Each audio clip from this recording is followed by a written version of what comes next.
Halo semuanya, perkenalkan nama saya Victor Aldo Santobrolo, kelas dari B5H, Prodi Keuangan Perbankan, jurusan akuntansi dari Politeknik Negeri Medan. Di sini saya akan menjelaskan sedikit informasi mengenai manajemen risiko terhadap Kopi Kulo. Yang pertama, sumber daya manusia atau disebut dengan people risk. Poin yang pertamanya, karyawan human error. Kesalahan dalam meracik kopi atau rasa tidak konsisten, salah input pesanan, atau salah memberikan kembalian. Dan poin yang kedua, keterbatasan SDM atau turnover tinggi. Kekurangan karyawan saat jam sibuk atau hilangnya karyawan yang sudah terlatih sehingga kualitas layanan menurun. Dan poin yang ketiga, pencurian atau penipuan risiko dari karyawan internal maupun pelanggan atau eksternal. Yang kedua, proses internal, proses risk. Poin yang pertamanya, kualitas produk tidak konsisten. Fluktuasi kualitas bahan baku atau biji kopi, susu, gula, atau tidak adanya standar operasional prosedur yang ketat dalam peracikan. Poin yang keduanya, layanan lambat atau disebut dengan delay. Ketidakefisienan proses pemesanan hingga penyajian, terutama saat peak haul atau pesanan daring atau yang disebut dengan online. Dan poin yang ketiga, pengelolaan stok bahan baku, kekurangan bahan baku kritis, misalnya out of stock bahan utama, atau sebaliknya bahan baku kadaluarsa karena salah penyimpanan atau perkiraan. Dan yang ketiga, sistem dan infrastruktur atau disebut dengan sistem dan infrastruktur risk. Yang poin pertamanya, kerusakan mesin dan peralatan. Kerusakan mendadak pada mesin, espresso, grinder, atau pendingin yang mengganggu operasional total. Dan poin yang kedua, gangguan sistem IT. Masalah pada sistem kasir, aplikasi pemesanan daring, atau jaringan internet yang menghambat transaksi. Dan poin yang ketiga, kejadian fisik. Kebakaran, banjir, atau kerusakan properti akibat faktor eksternal.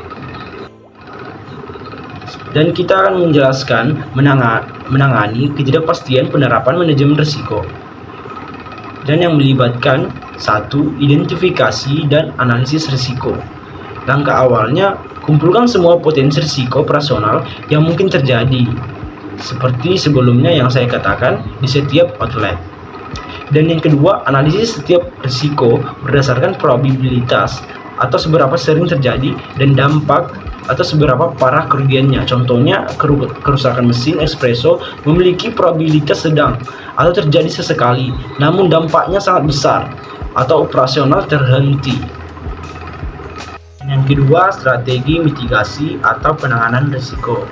Yang pertama, kualitas produk tidak konsisten, seperti kegagalan dalam proses produksi atau pengukuran brewing atau variabilitas kualitas bahan baku yang menyebabkan rasa kopi atau produk lain berubah-ubah.